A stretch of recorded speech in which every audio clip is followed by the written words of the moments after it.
For the citizens interim tonight, I'm going to divide it into a couple different sections. I will call on the speakers that are speaking about a topic on the agenda immediately before the board discusses that agenda item.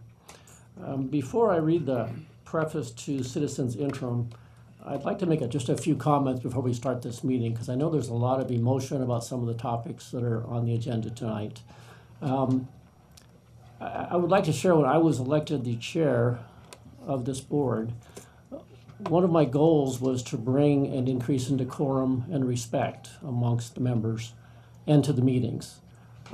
Not to say that my predecessor didn't do an excellent job, but I wanted more decorum, I wanted more respect, and I wanted a professional appearance here. And we've worked very hard to get that, and my fellow board members have worked with me to develop that. It is critically important that the members of the board and everyone on the dais is respectful to each other's views. Just because we differ in views doesn't make either of us wrong. It's critically important that those on the dais respect those in the audience and those that are speaking. It's critically important those in the audience are respectful to those on the dais.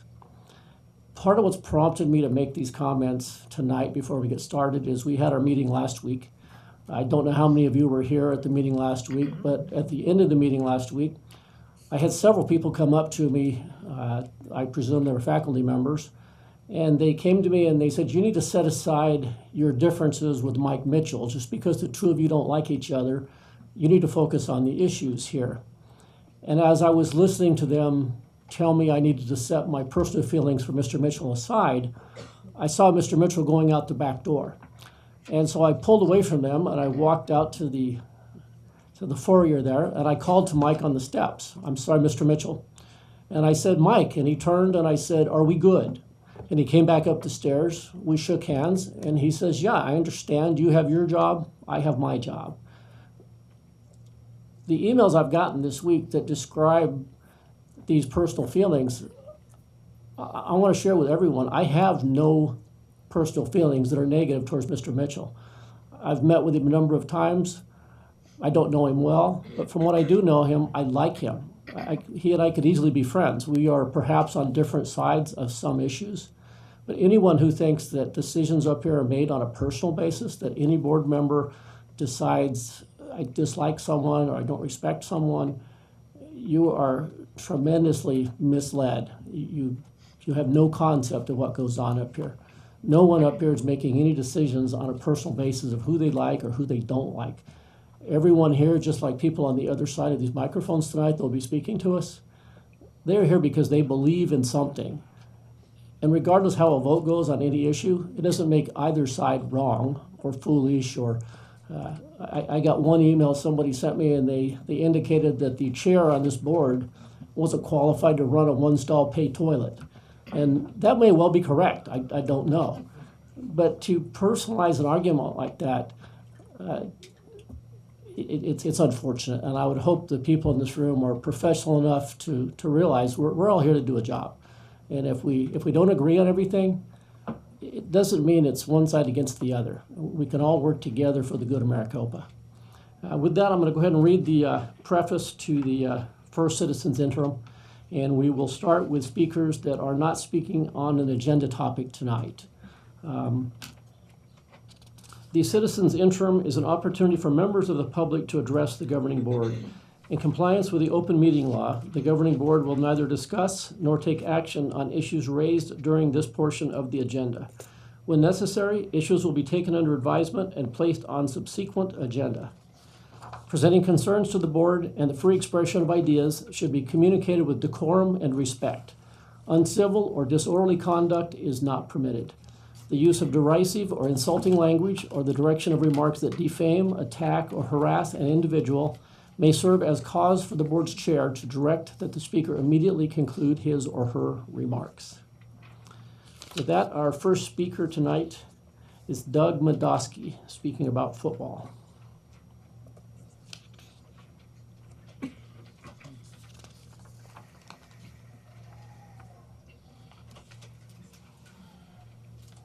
President Hendricks, members of the board, Dr. Harper-Marinick, members of the CEC, and guests, my name is Douglas Medoski, and I am the District Athletic Specialist Representative for the Athletic Specialist Employee Group and the head football coach at Scottsdale Community College. I am here today to represent the football coaches of this district, and more importantly, the several hundred current and future students that are impacted by the decision to eliminate football throughout this district. In Maricopa, we frequently use learning outcomes to justify decisions. In this case, the outcome does not add up to the decision. My goal for today is simply to make the governing board aware that this decision serves as an endorsement in the elimination of student opportunities for a population of students dominated by minorities.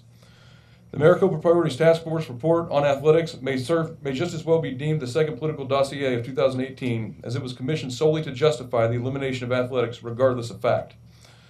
This was accomplished through collusion between members of the committee that were both biased and compromised to deliver a predetermined outcome. Nearly half of the committee was comprised of members that have historically written papers or made statements to faculty senate groups of their individual disdain for athletics within the community college system. One of which was handpicked despite documented unanimous DAC objections.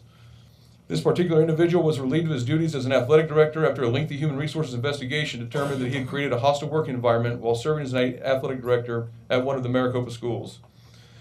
It is the position of those representing the football student population that the decision and subsequent announcement to eliminate football was done in such a manner to both blindside students and to create the most damage possible for students. The decision was made after the winter recess, precluding several student athletes with scholarship opportunities from taking them, as they believed that returning to Maricopa schools was in their best interest, but now find themselves absent of coaches directly relied upon for personal growth. Furthermore, this decision fell just after the class refund date for many of our students, so that they were not able to recoup the financial investments that they had made in their educational experience should they have desired to transfer to another institution. Additionally, the decision came 2 days from National Letter of Intent Signing Day, leaving many prospective in-county students with no options, as they had already through the recruitment process passed up on various scholarship opportunities. No part of the timeline of this decision was about what we profess to be our #1 priority in Maricopa, the students, which is simply shameful. As coaches, parents, students, and prospective students, we have struggled to understand this decision and how it was reached. In October, the Chancellor stated that we would review athletics and football after the 2018 season, leaving each of us to believe that we too would have an opportunity to address concerns of this district as other athletic teams are being provided.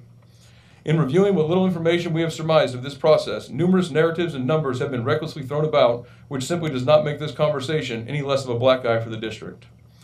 Information that has come out has been untrue or at the very least misleading. For instance, the district has stated there is a $23 million capital improvement needed in regards to the stadiums of the schools.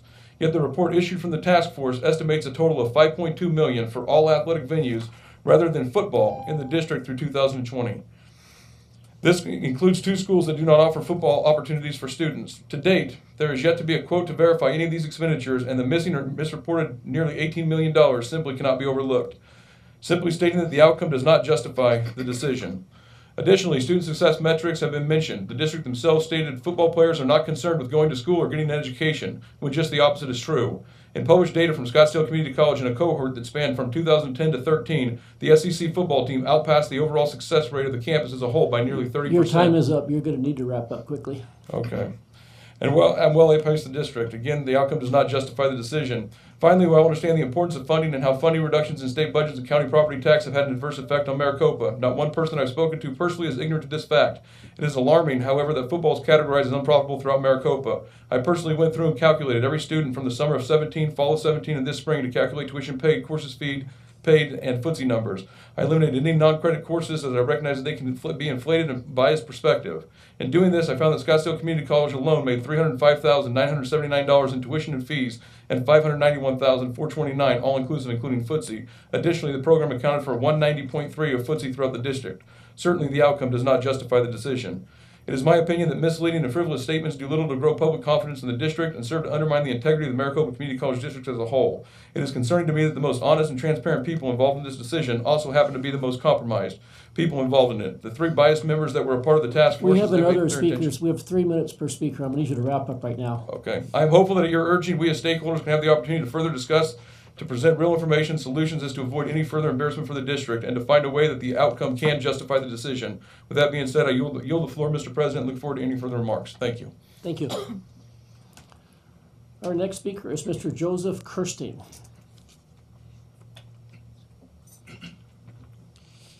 Thank you, President Hendricks, Chancellor Harper-Marinick, CEC, and board members and guests.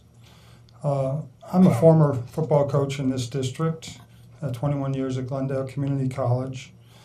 I want to first start by quoting someone who had a huge impact on my life. His name was John Wooden.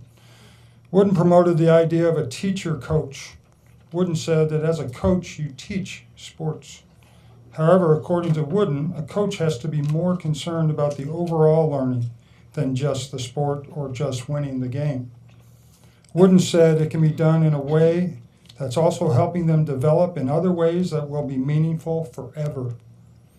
It's about building habits and practices that support students for life. This fall, we're going to have the 30th reunion of our first national championship team of 1988. And when I shared the information about the elimination of football with many of those young men, they already knew it before I ever shared it, they were really devastated about the decision. One of my former players said, "Coach, they don't understand ROI." I said, "Well, Kevin, what's ROI?" He said, "Return on investment." He says, "If it wouldn't have been for Glendale football and Glendale Community College, I never would have accomplished the things that I have." And I don't say this to brag about myself, but I consistently hear that feedback from these young men that typically come to Maricopa Community College to play football, quite frankly. They're very driven, and people like Doug Madowski and the other coaches in the district, and what I tried to do when I was coaching is take that drive, that innate drive that an athlete has, and guide it and direct it and shape it so that they become better students, they become better people, they go on to have outstanding careers and can be an asset to their community and their families. We're frustrated. You could tell by Doug's talk. We just want an open, transparent,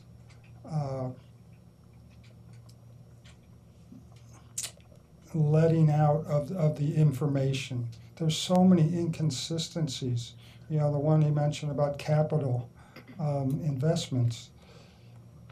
It said in there that Glendale's supposed to projected from the task force $1.43 million for capital investment, and then someplace else it says it's going to take $23 million to improve our stadium.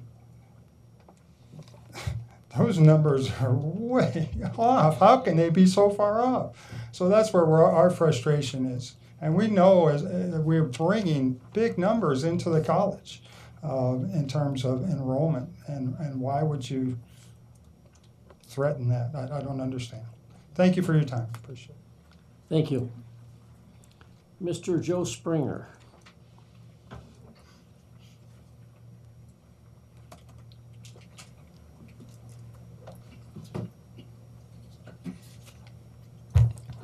Hi, Mr.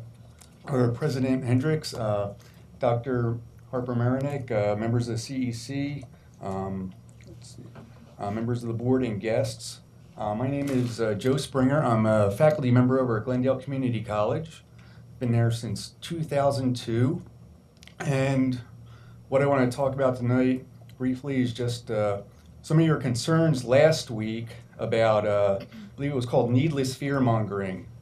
There were a lot of people here last week, and some would say justifiably worried about things. And I want to say it's not so needless, the concerns that people have. And I need to maybe use an analogy here about what's going on. And my analogy would be, say I came from the government, say I was a government official, and I said, you know that First and Second Amendment? They were written back in the 1700s. Maybe they're a little bit outdated. Maybe we should replace them with something else. I don't know what we'll replace them with, because I haven't thought that far ahead about it. But trust me, you guys will still have all of those freedoms that are enumerated in those amendments.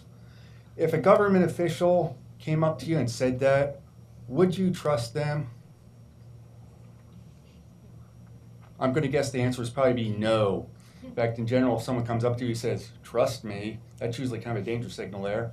But that's what I was hearing last week was we're going to be removing Meet and Confer, getting rid of some of that faculty governance, but trust us, nothing's bad's going to happen. I'm an Arizonan. I'm also a lifelong libertarian. And you'll understand it's kind of hard for me to trust a governing official when they say, trust me. It's just kind of in my blood there. So I'd like to have some verification. I don't see any reason why we should get rid of Meet and Confer. I don't see any reason why we should get rid of faculty governance. They are good things. I like meeting. I like conferring. I think faculty governance is good. And not only that, I got 27 pages of data that says that school districts that actually embrace faculty governance and collective bargaining, the students will actually see improvements, sometimes in SAT scores. Kind of older data, but I know this was backed up by about 8 or 9 peer-reviewed sources. So I can leave that if you guys wanted to see that. But I just want to say that I don't see why we should be going this fast on this issue. This seems like a kind of a large government solution to a problem that does not exist. And concerns the faculty have are real. This is a great district. It is nationally recognized as being a great district. It's because of the hard work of our faculty and even harder work of our students. So I just wanted to say that, and I'd like to hear some more information about why Meet and Confer should actually go away. But thank you very much for the opportunity to talk. Thank you. Our next speaker, Colleen Gronke. Am I pronounced that anywhere near correct? Close enough. Okay. President Mr. Hendricks, members of the board, Dr. Harper Mayer-Nix, members of the CEC, and guests. My name is Colleen Gronke, and I'm a student at Glendale Community College. And I've got some concerns as a student, valid concerns. Rumor is going around that you guys will be dismantling or abolishing faculty contracts as they currently are. And, well, that kind of makes me worry because not to discount your adjunct faculty, because I have had both. I just want to say that there's a huge difference between faculty and residential faculty. You mentioned that we all have a job to do. Earlier you mentioned that, Mr. President.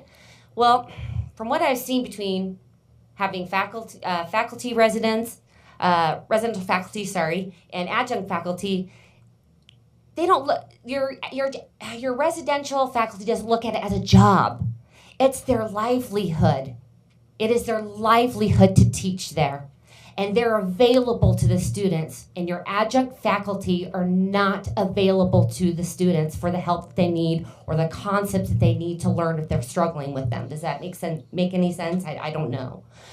And by you abolishing these contracts, you are literally making it so their job security is being taken away. Their benefits will be taken away. And therefore, when you do things like this, you're lessening the quality of your staff. It's really important, and should be important to all of you, to have a binding agreement, knowing if you're going to have a job the next year, knowing if you're going to have a job the following year, and it's going to be at this and that term, in those terms. And I think it's horrible to treat your wonderful staff this way. They need job security. They need job security. And let me tell you what, I have my home is 2.5 hours away from here in Williams, Arizona. I come down here 8 months out of the year just to attend your school, because that's how much your faculty believes in your students and helps us students be successful. Adjunct, there are some great adjunct professors out there. However, we're not their priority. We're kind of like a second job for them. With full-time residential staff, they're available for their students, and they're available to better that institution. Thank you for your time. Just please revisit this. Thank you. Our next speaker is Lorena Austin.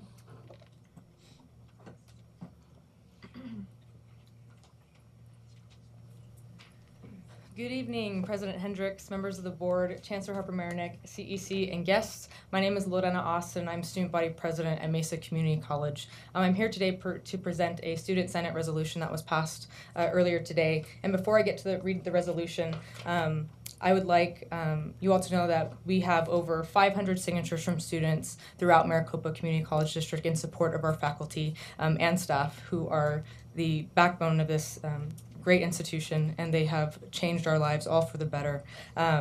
If we had more time, I'm sure between classes and work that we have to do as students to collect some of these signatures, there would be upwards in thousands, I assure you. So I will get to this resolution while I have time. And it reads, this is a resolution in support of Maricopa Community College District faculty. Whereas a proposed resolution from the Maricopa Community College District Governing Board was released on February 20th, 2018, which proposes the dismantling of faculty rights to actively participate in development of policies directly affecting accountability, organizational operations, and the terms of their employment. And whereas the Associated Students of Mesa Community College, or ASMCC, recognize that the active participation of the faculty in developing policies that affect accountability and organizational operations is essential to the functioning of an educational institution, and whereas the ASMCC further recognizes that the active participation of the faculty in developing policies that relate to the terms of their employment and professional activity is essential to recruiting and retaining high-quality faculty, and whereas the ASMCC further recognizes that a well-functioning educational institution with high-quality faculty is in the best interest of the students, and whereas express support from the student governments of Scottsdale Community College, Phoenix College, Estrella Mountain Community College, South Mountain Community College, Paradise Valley Community College, and Chandler Gilbert Community College have joined in this resolution. Therefore, be it resolved that the Associated Students of Mesa Community College and the colleges listed above respectfully urge the Maricopa Community College District Governing Board to reject the proposal to dismantle the existing Meet and Confer system and eliminate faculty rights to participate in policy development. We encourage the governing board to ensure students receive the highest quality of education possible and to recognize that quality education requires that faculty and staff be active participants in all aspects of policy development that directly affect them and govern the educational function of this institution. Thank you very much for your time. I really appreciate it.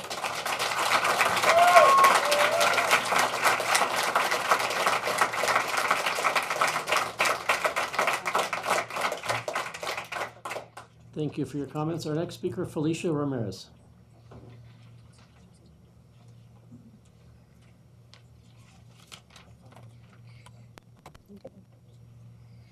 President Hendricks, members of the board, Dr. Maria Harper-Marinick, and members of the CEC, guests, fellow faculty, colleagues, and students.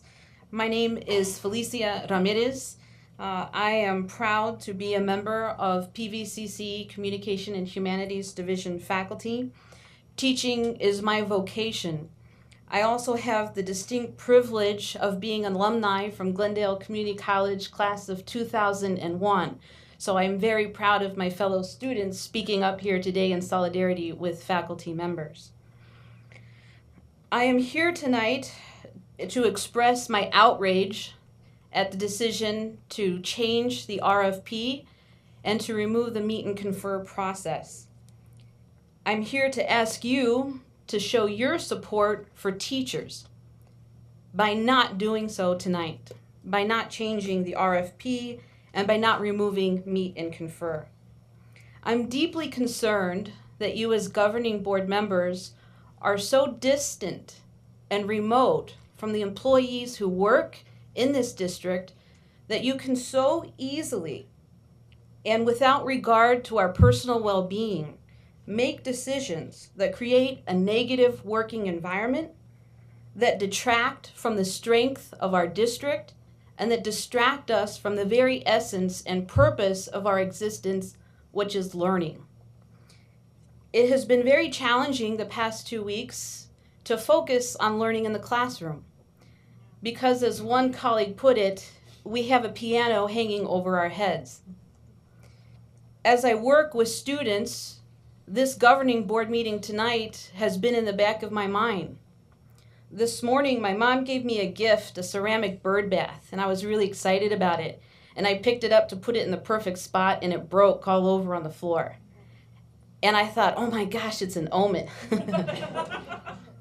And I know that you have mentioned that we have no reason to fear. And I think that's a very unfair comment. Critical thinkers try to think and feel as other people do.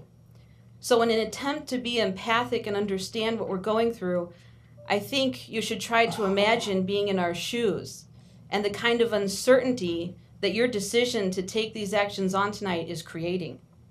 As a student of the system and as a student with family members who have attended Maricopa Community Colleges, my husband, my sister, my brother-in-laws, my sister-in-laws, we are all been students of Maricopa Community Colleges, and we believe that these colleges help promote social justice. So in my disappointment with the board tonight that what you're seeking to do is engage in an undemocratic process by removing Meet and Confer and creating an unjust system that is unfair for faculty, and I ask and strongly encourage you to please reconsider. Thank you for your time.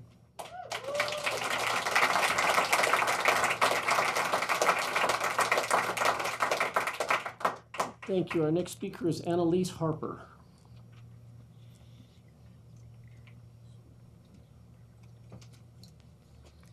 President Hendricks, members of the board, Dr. Harper-Marinick, members of the CEC and guests. My name is Annalisa Harper. I teach communication at Scottsdale Community College. I was hired to teach intercultural communication. When I was hired, I had a PhD and I was a returned Peace Corps volunteer. Puedo hablar un poco de español. Since then, I participated in the early exchange programs that Maricopa offered the faculty, back when the board loved the faculty, worked with the faculty, and invested in the faculty. They worked with us together for the benefit of our students, so that our students can have a teacher like me today. I've been to China, I've been to the Netherlands, I've been to Turkey, and I did that with the support of this college system. I've also served a Fulbright to India and a Fulbright to South Africa. When I start talking to my students on the first day of class and I offer my credibility, my students sit in awe because they're like, wow, this is a community college and look who I have talking to me today. And I live up to their expectations every single day. I'm here because of the RFP. And I'm not stupid enough to think that if you remove the Meet and Confer clause from the RFP, that the RFP will continue to stand and that you'll be able to continue to attract confident, passionate, qualified individuals who change people's lives. Every single day we are in the classroom. I offer ideas they've never heard before. I need the RFP and the security so that I can continue to offer ideas that not everybody agrees with. But that as educators, we have to offer those ideas so that the minds, once stretched, never return to the original size. That's the goal of education. That goal rests on the RFP. I am a product of the RFP. Hundreds of people attending this meeting are a product of the RFP. We are here because we are qualified, because we care, because it's important to us, and because our students are of the utmost importance. And we can't relax in a classroom and be at our best if we are not protected in the job that we were hired to do. I'll end early for you.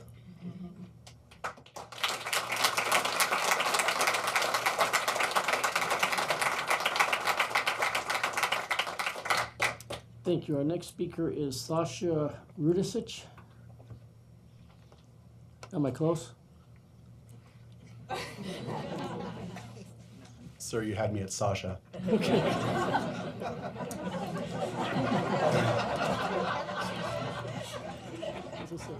President Hendricks, members of the board, Dr. Harper-Marinick, members of the CEC, and guests.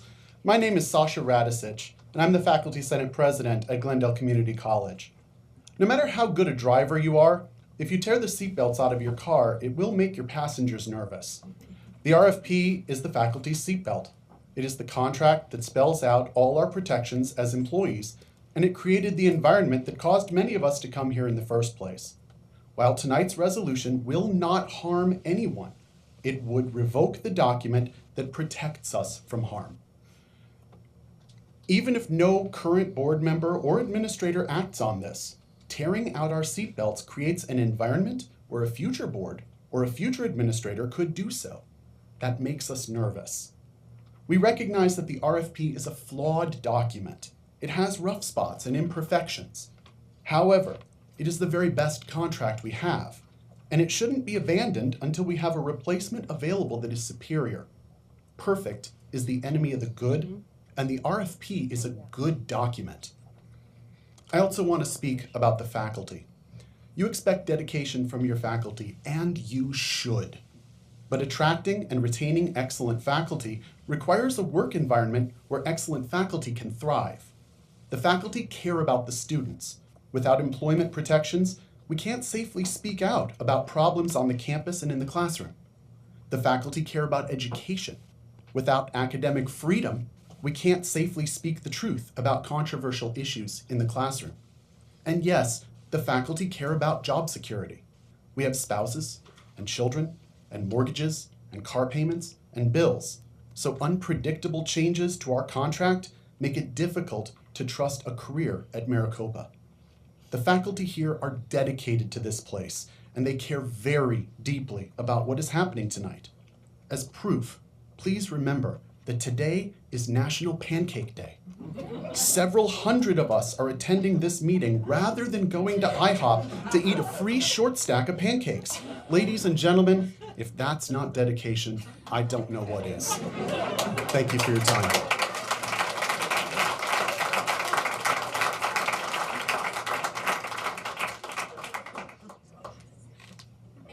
Just for the benefit of the board members, I had indicated we'd have 5 speakers on each topic for 3 minutes each. Some of the speakers signed in indicating their topic was other. At this point, we have some others that did sign in to speak on the topic of Meet and Confer. Doesn't seem reasonable to penalize them when they did sign in and list their topic, so I'm going to continue with some additional speakers because I've already called on the ones that did not list their topic. Our next speaker is Peter Lupin.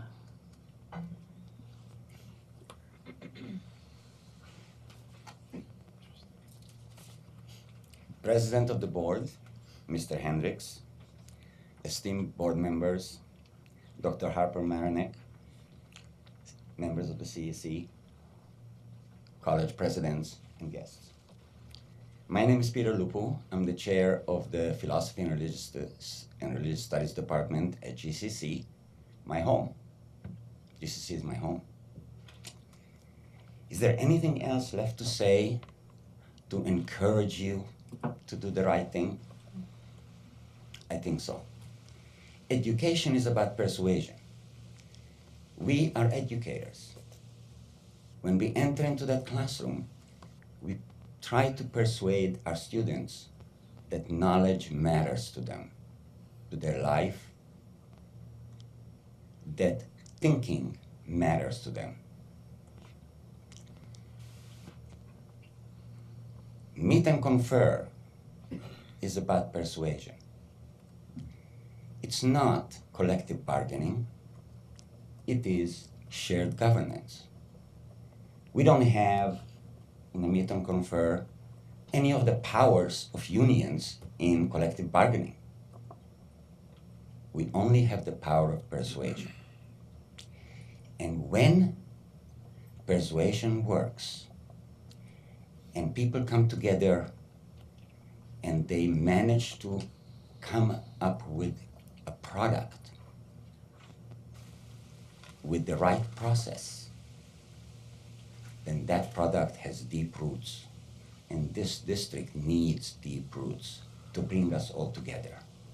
That's what the RFP is, and as Sasha said, it may be flawed, but there is a process, not personalities. It's not about personalities.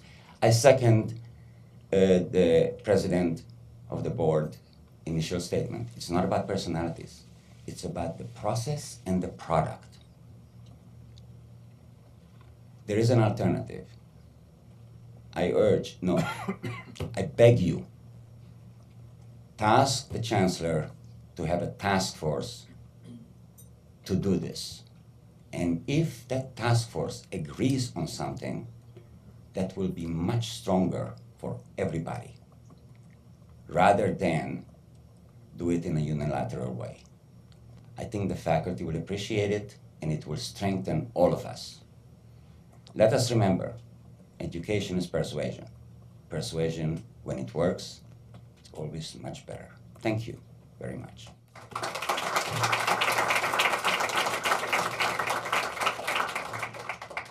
Thank you.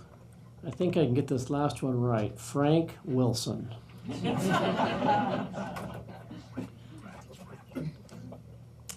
President Hendricks, members of the board, Dr. Harper-Marinick, members of CEC, and guests. My name is Dr. Frank Wilson. I am a Queen Creek resident, Air Force veteran, and small business owner. My wife and 3 of my children have grown personally as students of Maricopa Community Colleges.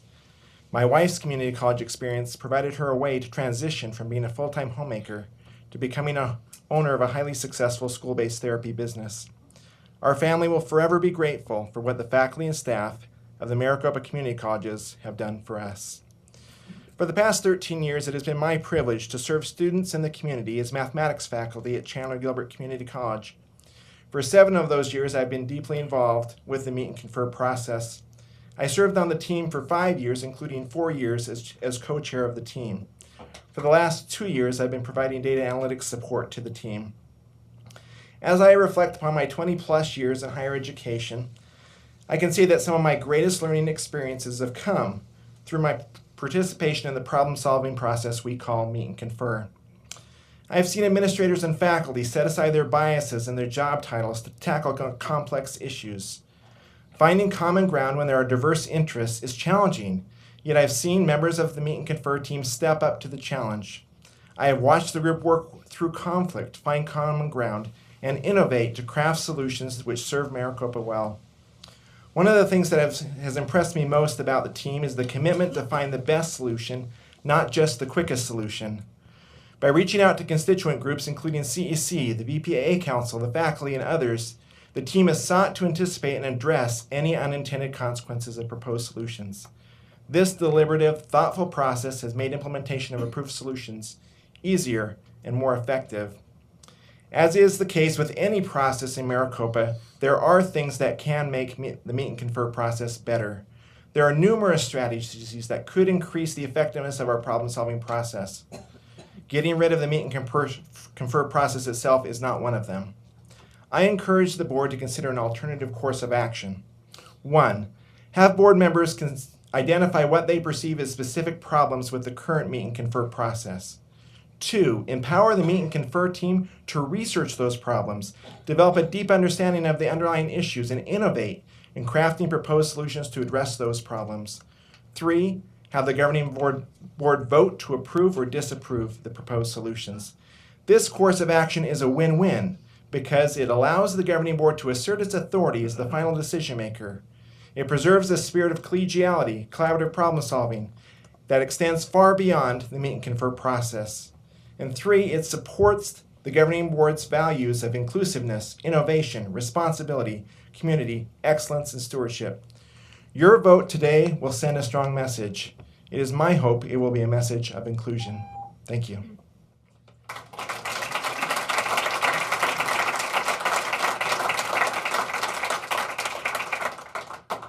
Thank you. We will now proceed to discussion of non-consent item 10.1, changes to residential faculty policies manual.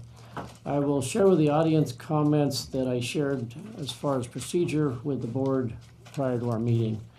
I have been contacted by a few members of the board indicating that they are considering amendments to this resolution. I've not seen the amendments nor discussed them with anyone. I don't know which members have them, but I'm going to begin on my far right with Mr. Bartning, and then we'll proceed to my immediate right, then I'll go to my far left and come back to my left. Any amendments that anyone has, they can make the motion, hand it out to the members. We'll take a few minutes to read it, see if a second is available. If there is, we'll then discuss the motion for the amendment and then vote on it. Does that sound okay? Mr. Bartning.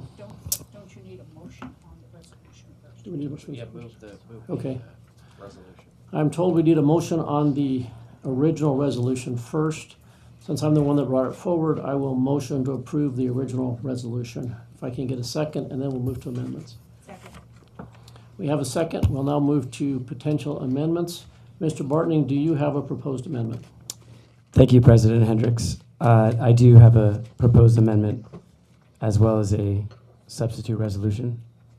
Do you want me to just pass? Should we go with the amendment first? Let's take the amendment first. Okay.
Yes, I can read it and explain it.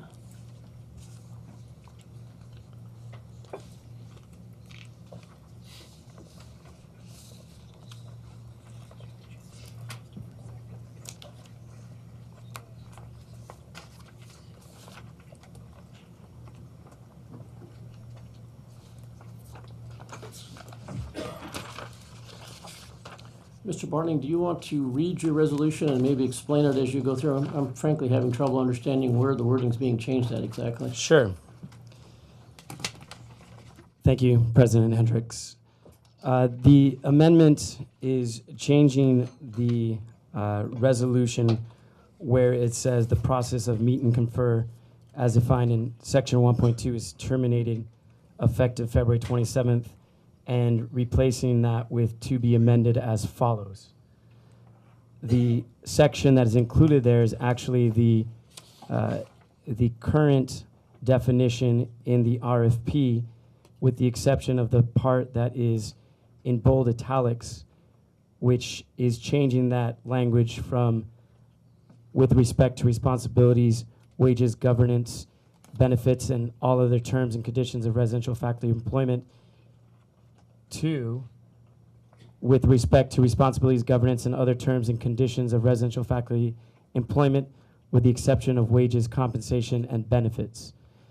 It then says in definition of meet and confer, the process is detailed in section 7.6. So the next section there addresses 7.6 because that would be contradicting that language in 7.6.1. And the only change there is the last sentence, which as of right now says issues may include but are not limited to working conditions, compensation, and benefits. It now states issues may include working conditions, issues may not include wages, compensation, and benefits.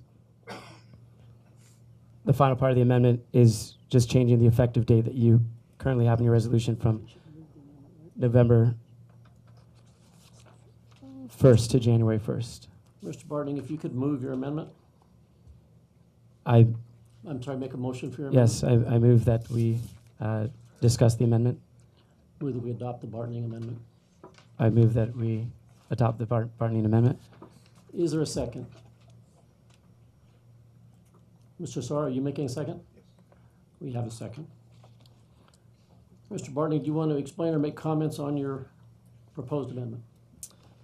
Yes, I do. So I'm on, right?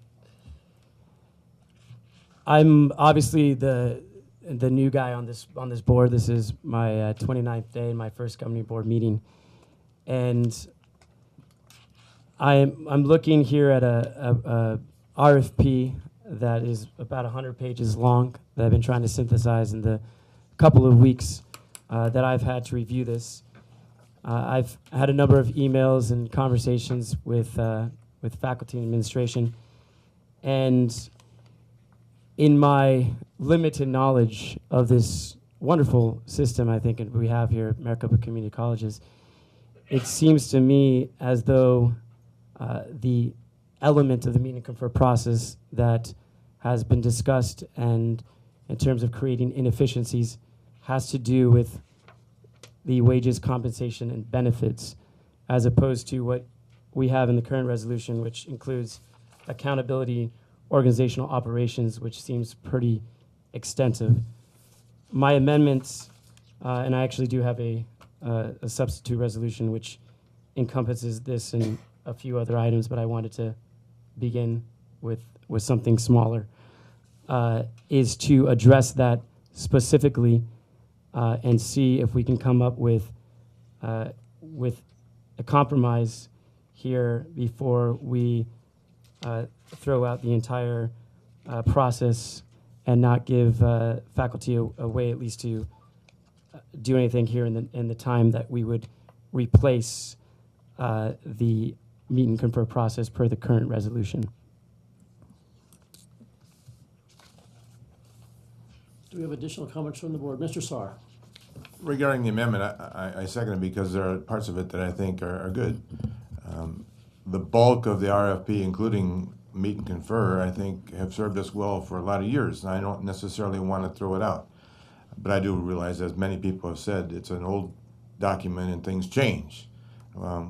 Our students today are different than they were 50 years ago when this document started. So I think it is important that we have a conversation about this document on a fairly regular basis, and faculty obviously needs to be involved. Whether or not the items of compensation, salaries, and so forth are included in work in the Meet and Confer process, it has been, but quite frankly, revenue and the budget determine whether or not those issues are actually part of the discussion in the end. I can't imagine a discussion with an employee group that doesn't involve some of those issues at some point. But the realities of what has happened in the past 8 years that I've been involved, they've been secondary to some of the other improvements in this document. So I'm open to the discussion tonight. I don't know that this is the final passage. I give our newest board member credit for having to go first. But I look forward to the discussion from all board members, and I think this is a good start, so thank you very much. Dr. Thor. Thank you, Mr. Hendricks. I want to be sure that I understand your intent, Mr. Bartney. It looks to me that your intent is not to terminate Meet and Confer and the residential faculty policies, but rather to limit the scope of Meet and Confer and the scope of those policies?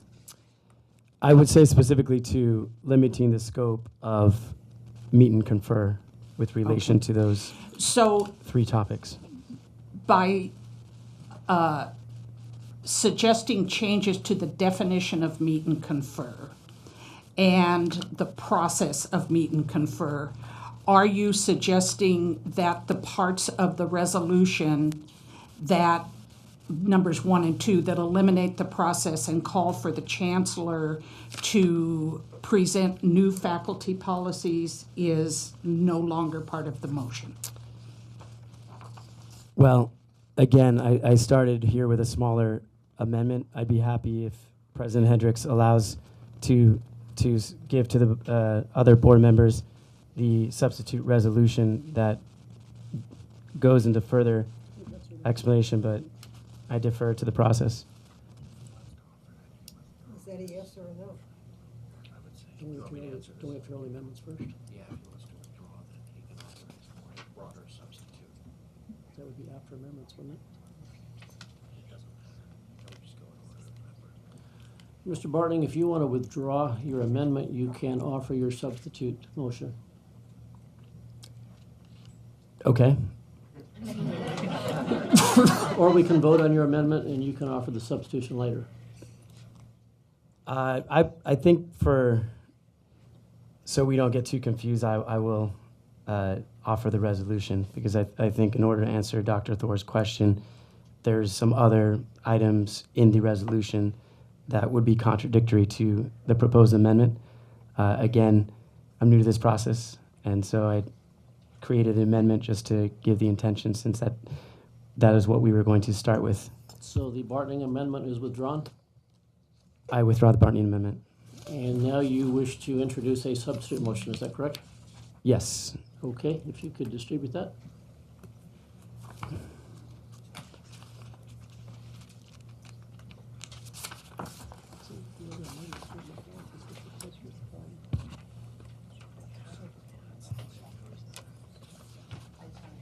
So I move that we discuss the Bartning substitute resolution. You move that we approve the Bartling substitute resolution. I move that we approve the Bartning substitute resolution. Thank you. Let's read it and see if we have a second.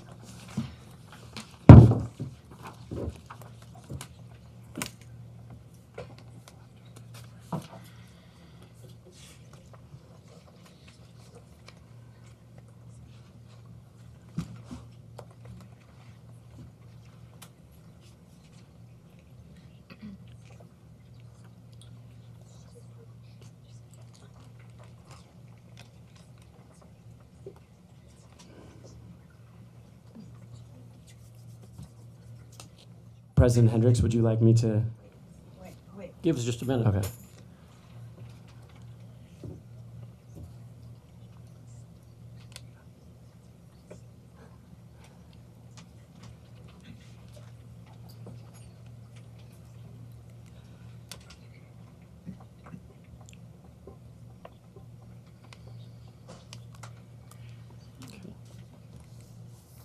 Are we ready to move forward? Do we have a second? Second. Mr. Sarr seconds it. Mr. Bartling, if you want to explain your resolution? Thank you, President Hendricks. So everything in this resolution I've underlined and italicized for what is being changed from your original resolution. The first part in the whereas section, whereas the governing board recognizes the valuable contribution that faculty can provide in the development of policies that pertain to the residential faculty's essential mission of teaching and learning. That is taken verbatim from your resolution from down in section 2. I just moved that to the top because it seemed to me more appropriate as a whereas clause, as it didn't seem to pertain as much to the creation of a process of faculty policy development. The next change is the residential faculty policies manual dated July 1st is extended beyond its termination date of June 30th to October 31st. I changed that to December 31st per some discussion of the last meeting of concern that it would be in the middle of the semester. The next section I've already discussed in the amendment, but I guess I'm starting over, is that correct? Yes. Okay, so there again, it refers to the process of meet and confer as defined in section 1.2 is to be amended as follows, effective February 27th, 2018. And again, that change in the meet and confer definition is with respect to responsibilities, governance, and other terms and conditions of residential faculty employment with the exception of wages, compensation, and benefits. Moving forward, as the process is detailed in section 7.6, that is to be amended as follows. Issues may include working conditions. Issues may not include wages, compensation, and benefits. Moving beyond that, as there has been discussion expressed about the amount of time that is consumed for this process, that change is simply changing it from a minimum of twice a month to a minimum of once a month from September to April. As the next line says, this schedule may be modified upon mutual consent of the team members, which seems as though they have the power to already change that anyway. The next paragraph is the same paragraph that you have in relation to the chancellor. The only thing I changed in that paragraph is that it may become effective January 1st, 2019 versus November 1st, 2018. Below that, where it says elimination of the process of meet and confer, the language just follows in accordance with the amendment of the meet and confer process as defined above in the current residential faculty policies manual.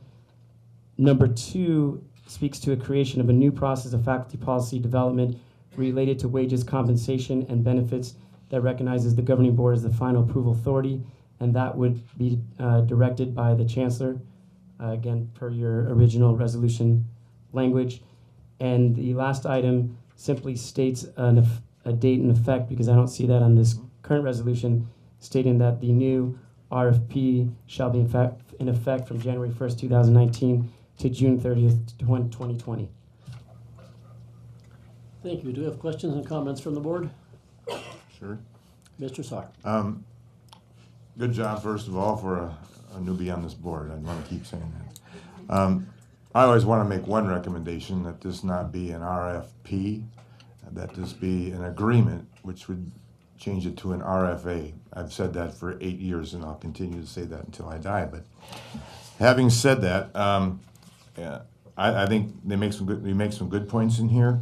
My only concern is the length of time that we're going to be giving this group to work on this, because 8 years of experience here shows that if you're going to give somebody a time, they're going to use it all. And my feeling is that we have some pretty intelligent people that we're going to work on this, and to take the amount of time that you're talking about here just seems to be way over necessary. I would rather see a group get together for an entire day and not have to relearn what you talked about the last time before you come back to discussion again. So I don't know what the board would agree on for a time frame, or what actually the faculty would agree on for a time frame, but I just think we can do a better job than this of meeting for all the time that's been given in this. I think it's imperative that the group that is put together on this get her done. Any further comments or questions from the board? I just want to understand what the next steps are here. Are you entertaining amendments from everyone before there's a vote, or are we would vote on the substitution, and then we'll go through the rest of the amendments. Is that correct? Mr. President and members of the board, if the substitute amendment is adopted, that essentially becomes the amendment on the table, and it can still be amended further, but the amendments would be to the one that was to the substitute amendment being offered.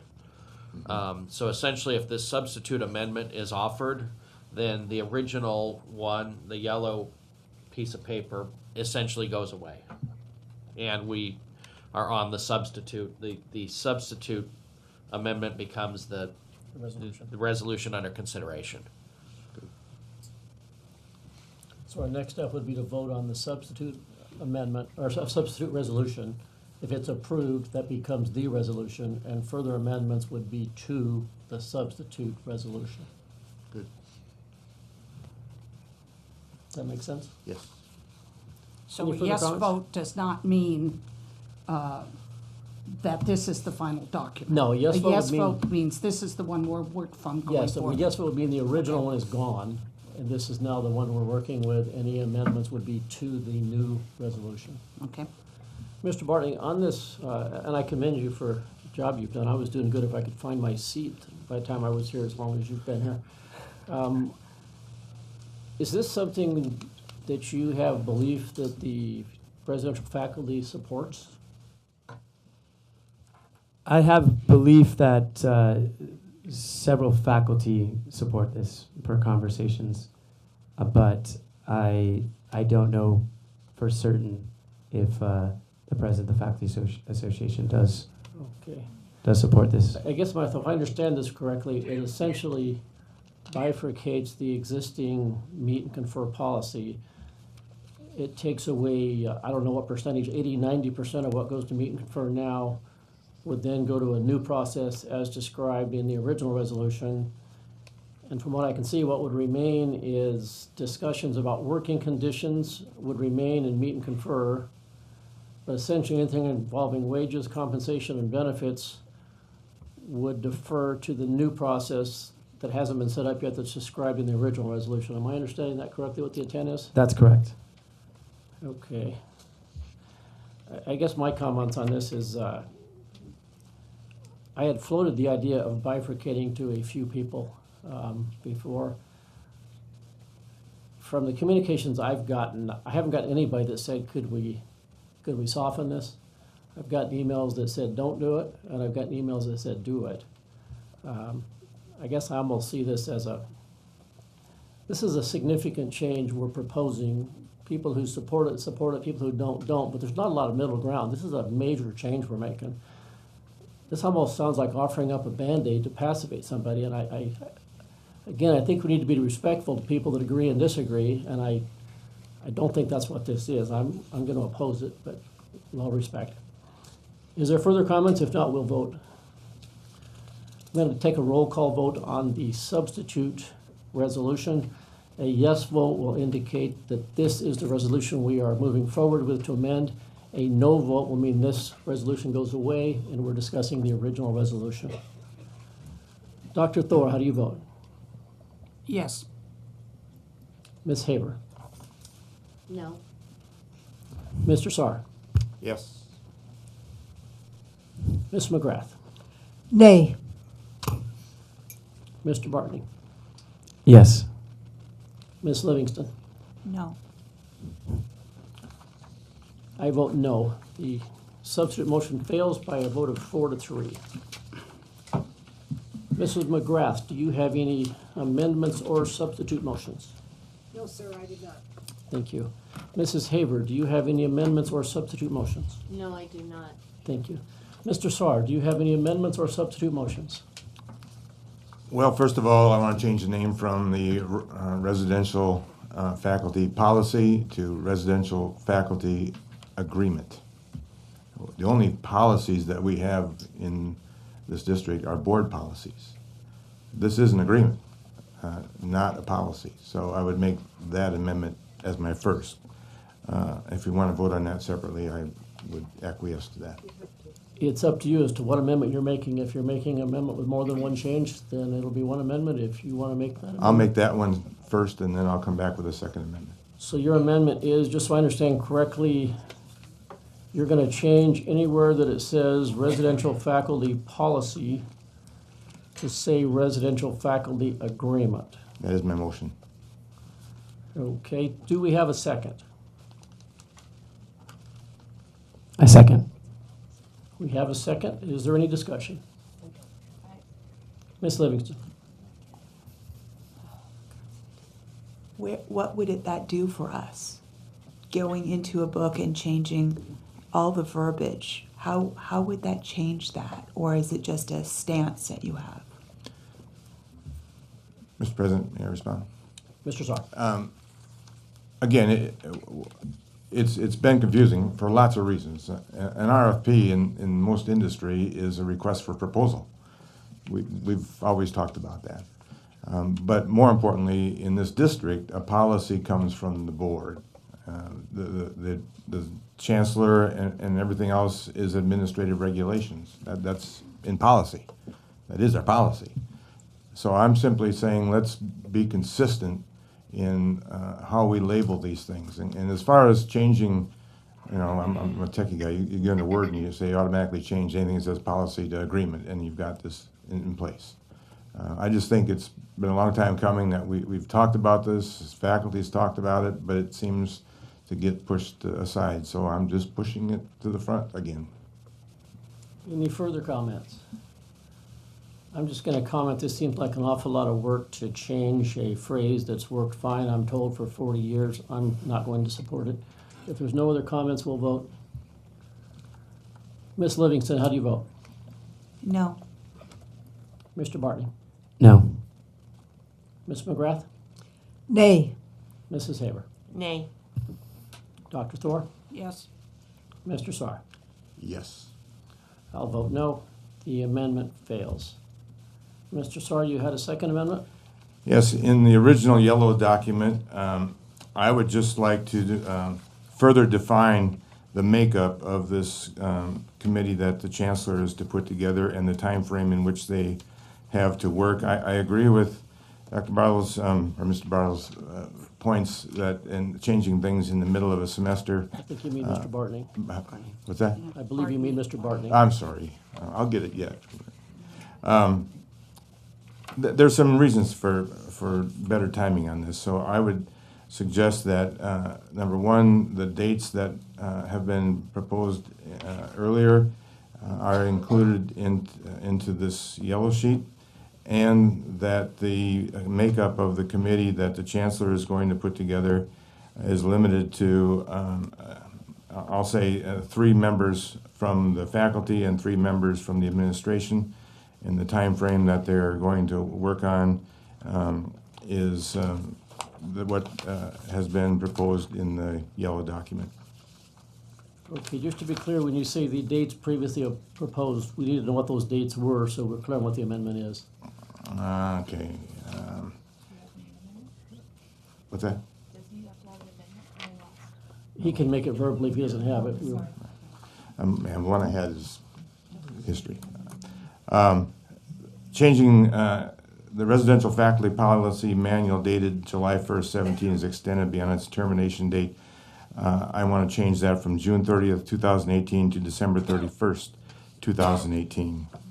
I also want to make it effective under 7.6.2 to the effective date of January 1st, 2019, and that the change added to that third area at the bottom of the yellow page to the new residential faculty policy manual shall be in effect from January 1st, 2019 to June 30th, 2020.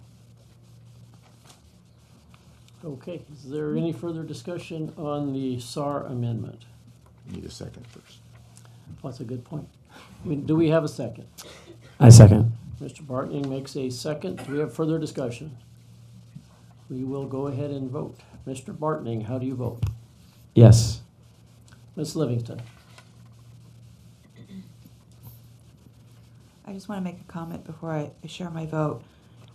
I fully understand that this is just giving more time, but I believe you stated earlier, if there's time to give, then people will just take it.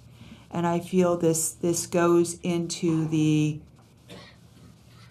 I think this goes into this also. I don't see the purpose of changing the dates. I'll stand with the board, obviously, if you want to change dates, but you're not giving me a good reasoning for changing this. So with that, I vote no. Ms. Livingston votes no. Mrs. McGrath, how do you vote? Nay. Mrs. Haber, how do you vote? No. Mr. Sarr? Yes. Dr. Thor? Yes. I vote no. SAR amendment number 2 fails. Ms. Livingston, do you have any amendments or substitutions you'd like to offer? Yes, sir. Dr. Thor, do you have any amendments or substitutions you'd like to offer? I do.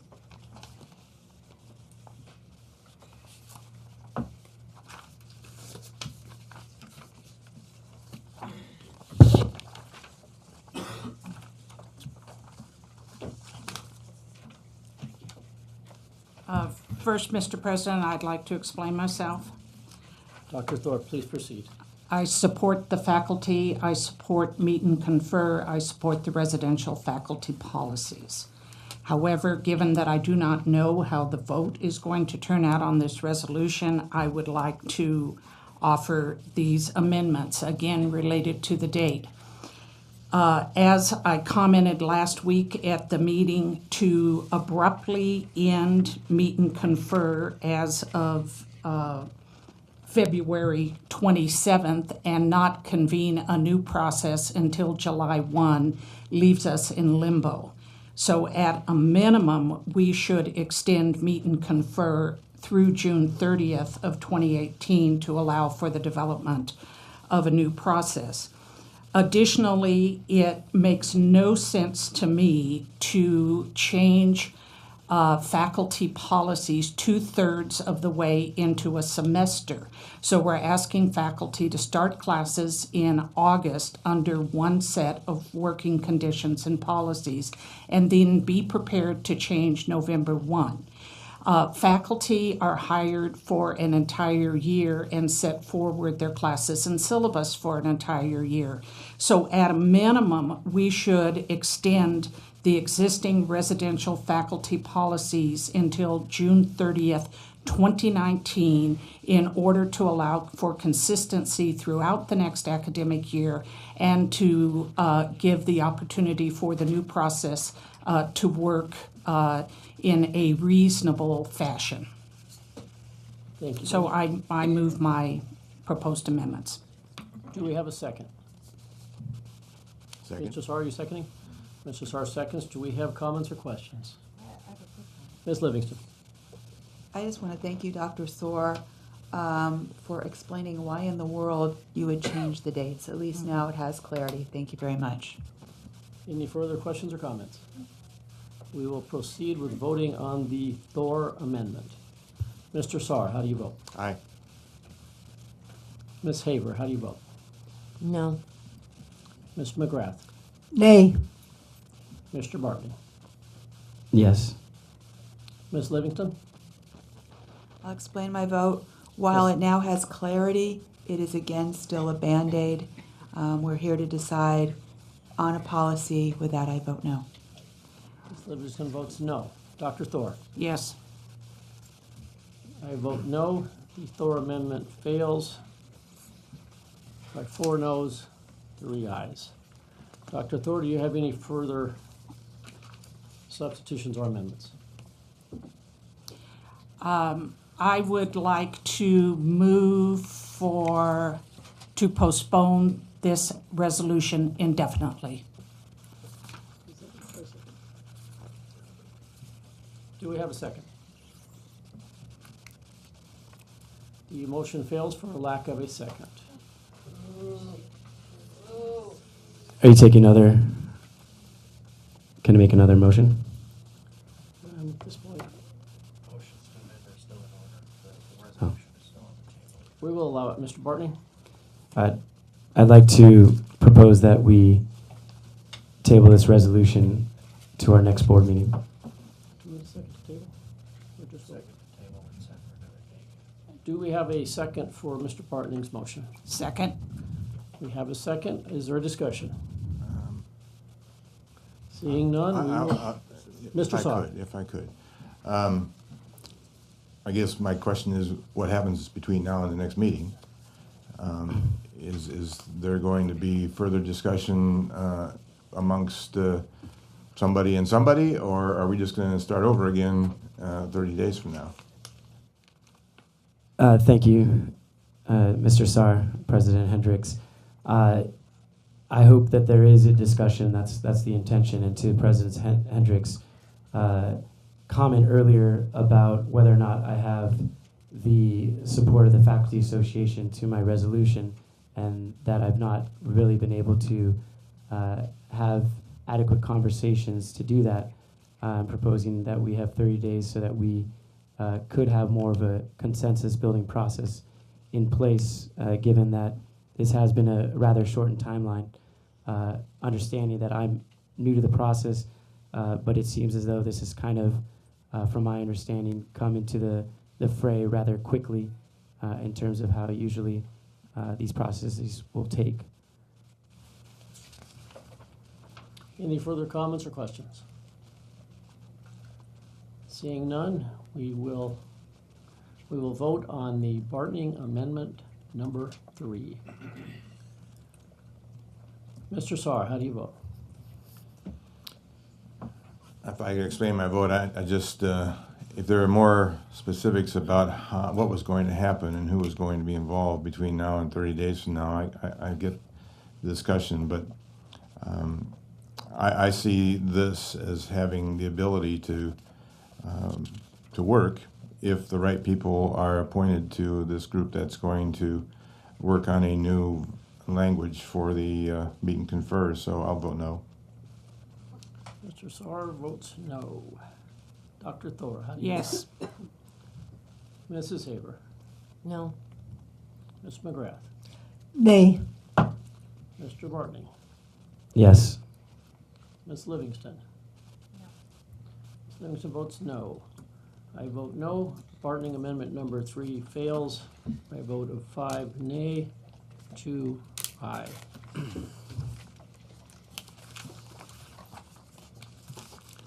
Pass those 3. I'm going to pass my own amendment now to my own resolution.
Okay to move forward? Okay, I will read the clauses that I propose adding in my amendment. The resolution would stay the same as the original resolution with these additions. In the whereases, I've added whereas Arizona Revised Statute Section 11410 prohibits employees of Maricopa County from engaging in fundraising activities for a political action committee while on duty. Whereas the governing board does not oppose labor organization membership of employees, as such membership is their right and in no way affects their employment relationship, but the board, as a public employer functioning under the provisions of ARS 151444, does not have legal authority to recognize a labor organization as the employee's agent for purposes of collective bargaining. At the bottom of the resolution, I label it section 2, but it would actually be a third point. The point is the elimination of all paid release time for any member of the Faculty Executive Council and for any employee of Maricopa Community College District that currently participates in the Meet and Confer process, to be effective February 27th, 2018. And the effective date I added because I didn't type it. I will motion to move that my own amendment be approved. Can I get a second? Second. Motion is seconded. We will open it for discussion. I will open the discussion of my own amendment by describing my reasoning for the amendment. First of all, the Arizona Revised Statute that I referred to, ARS Section 11-410. I'd like to read that so the members of the board and the members of the public are aware of what it says. It says, a county shall not spend or use its resources, including the use or expenditure of monies, accounts, credit, facilities, vehicles, postage, telecommunications, computer hardware, and software, web pages, personnel, equipment, materials, buildings, or any other thing of value for the purpose of influencing the outcome of elections. From that, I'd like to read from an email that was distributed by the Faculty Association. I'm just going to read a few sections in it. As one paragraph reads, therefore, as chairperson of the Maricopa College's Faculty Association Political Action Committee, I'm announcing our plan to raise $500,000 by June 1st of this year to support candidates for the governing board who share our student-centered values of higher education. Skipping from that one, I'm reading from another email that was distributed. I'll read one paragraph from the email from a member of the Faculty Association. Paragraph reads, the board and the chancellor have unilaterally decided to do away with the residential faculty policies, quotation, RFP. This means they can revoke our tenure, dismantle our faculty association, quotation, our union, comma, and we no longer have shared governance. From these, it appears that the faculty association either inadvertently or truly believes themselves to be a union. It wasn't a misstatement, it was quotations clarifying if anyone thought it was not a union. It specifically stated that it is a union. As such, I can't see that we can legally continue to pay representatives that are fundraising for the purpose of placing money into political action committees. It would be a violation of public policy. Therefore, my proposed amendment. I'll open for discussion or questions. Seeing none, we will proceed to vote on the Hendricks amendment to the resolution. Dr. Thor, how do you vote? No. Mr. Saar? Nay. Mrs. Haber? Yes. Ms. McGrath? Yay. Mr. Bartning? Yes. Mr. Bartning votes yes. Ms. Livingston? Wait, which one was this? We're voting just We're voting on the Hendricks resolution. the whole I'm sorry, the Hendricks amendment to the Amendments. resolution. all of them? Yeah. Yes. Ms. Livingston votes yes.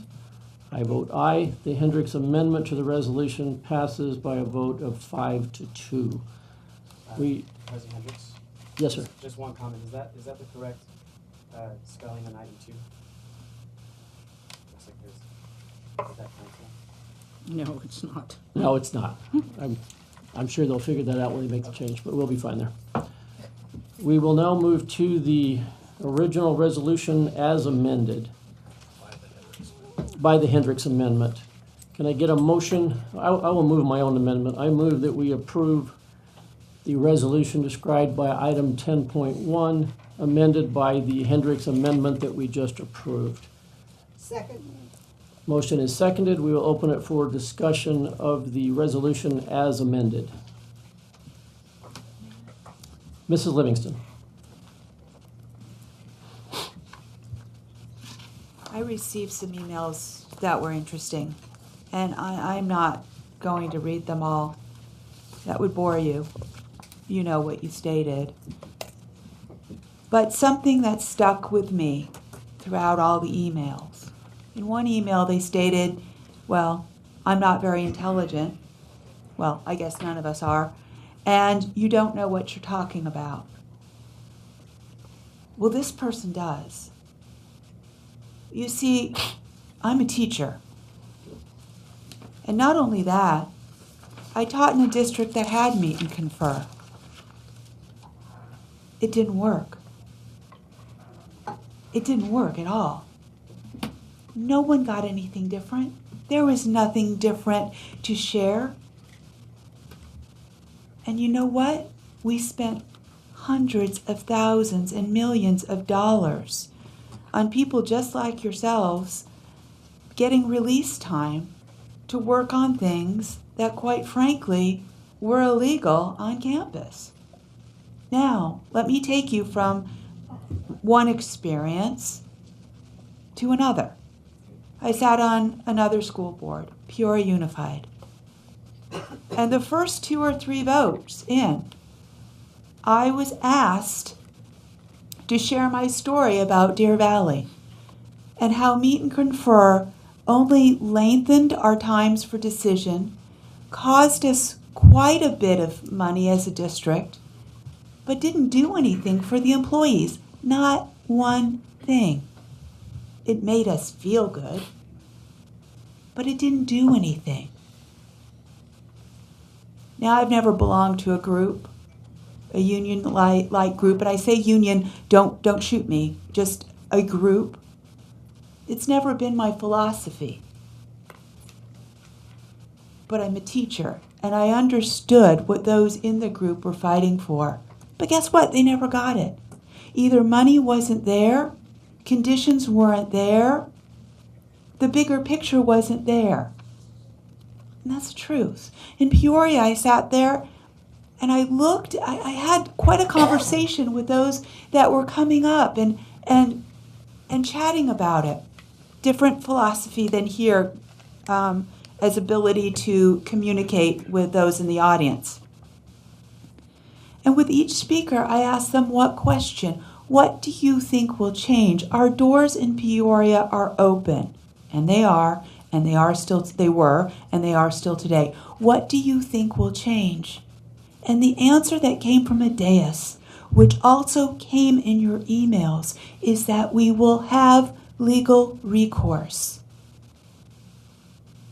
It was said at the dais at Peoria, and it was said in the emails to me, the many emails to me, legal recourse. I can't stand behind a policy that allows you one thing, to sue, to demand. You have the greatest job in the world. You get up every morning and teach. But I look out and I see long faces, sullen faces, and you look at us like we're villains. We need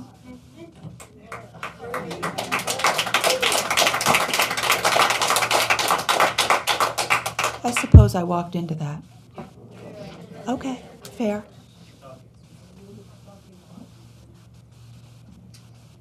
Fair. This policy has been around for 40 years.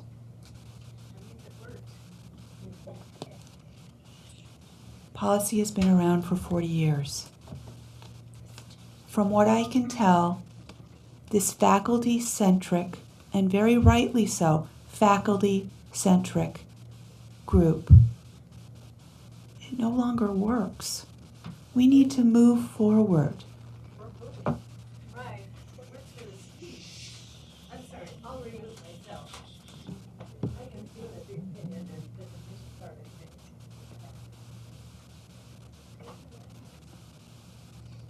I haven't given my vote, nor is anybody else right now. But we have to look beyond your safety, security, or legal rights. We have to look beyond that. And quite frankly, I read every email,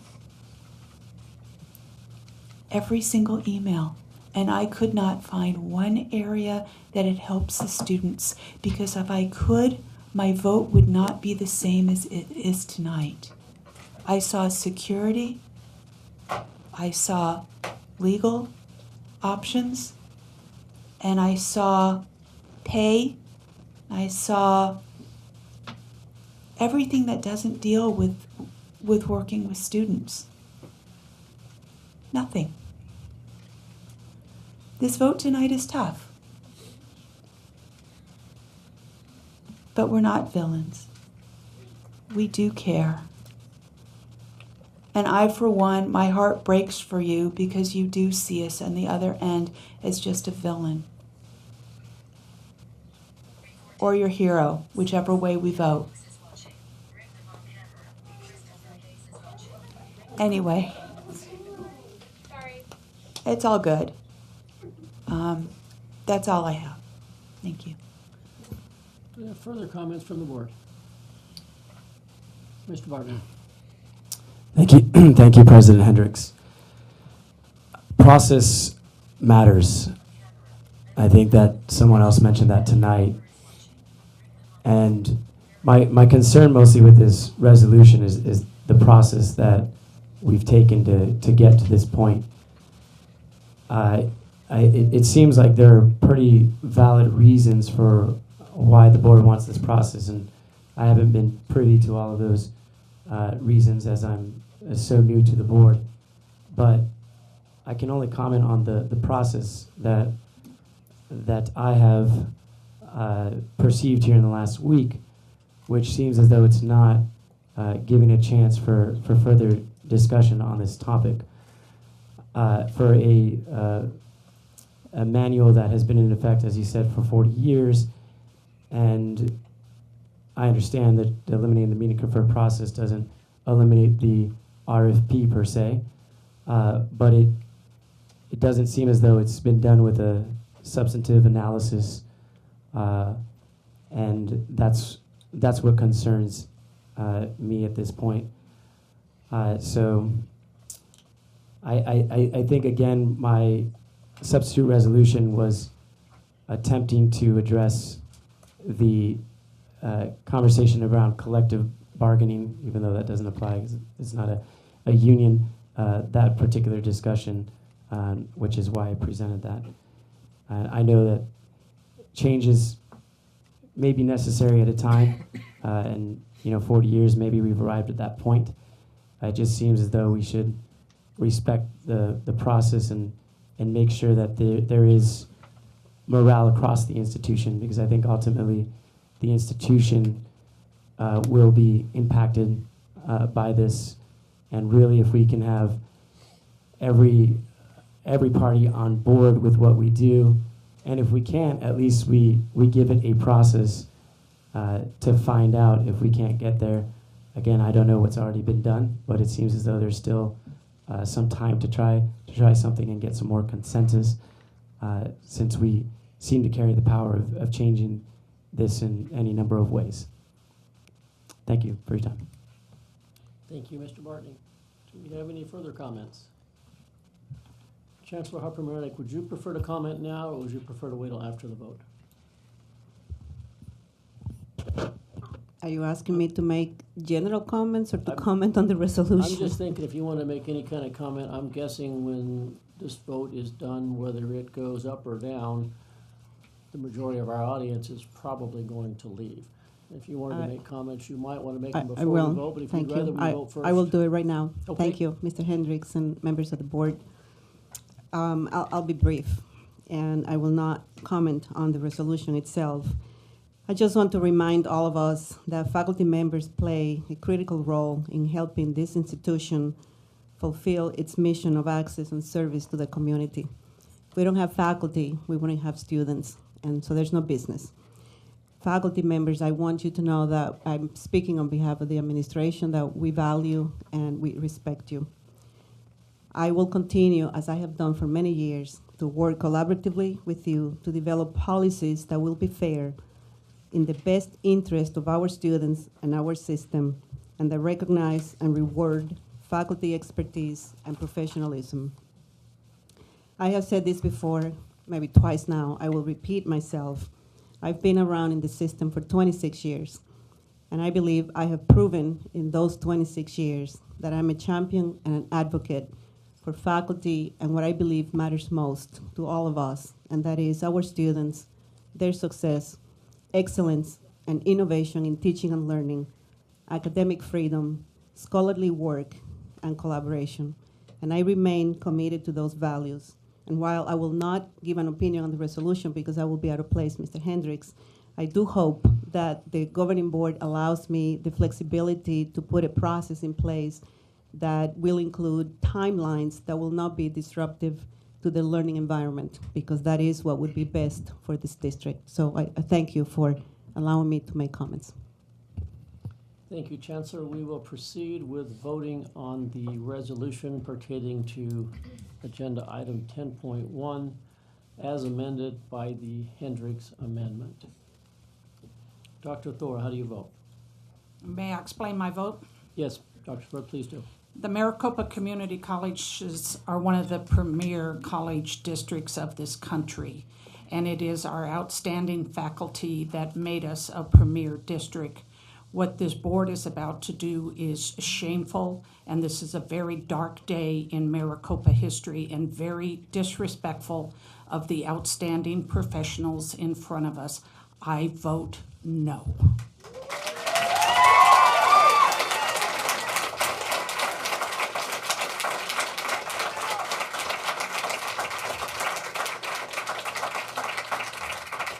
Mr. Saar, how do you vote? Mr. Saar votes no. Mrs. Haber? I vote yes. Yes for Mrs. Haber. Mrs. McGrath? Yay. Mr. Bartney? No. Mr. Bartney votes no. Ms. Livingston? Yes. Ms. Livingston votes yes. I vote yes. The resolution passes by a vote of 4-3 as amended.